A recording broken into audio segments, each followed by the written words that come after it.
На СОС телефонот на Меѓаши, лани 113 јавувања кои се однесуваат на околу 200 деца. Телефонските повици минатата година најчесто биле за пријава на детска сиромаштија. За деца фантоми се јавувале родители кои не можеле да ги запишат своите деца на училиште поради немање на вакцинален картон. Помал е процентот на повици од луѓе кои пријавиле семејно насилство и меѓуврсничко насилство во училиштата.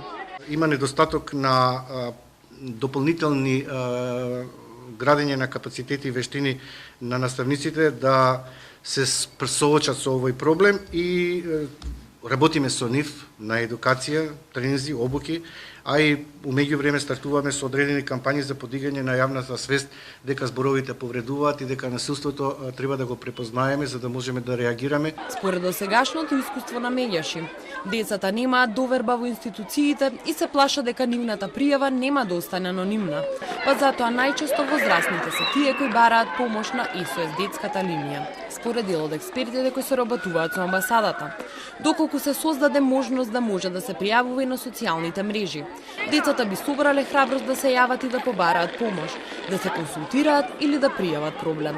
Направив анализа кај децата кога најлесно можат и најбрзо да стапат во контакт со СОС телефонот.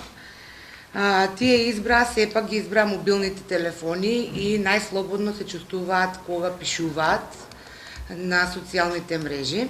Денеска беше презентиран годишниот извештај за работата на СОС телефонот за деца на Меѓаши, кој е активен 27 години.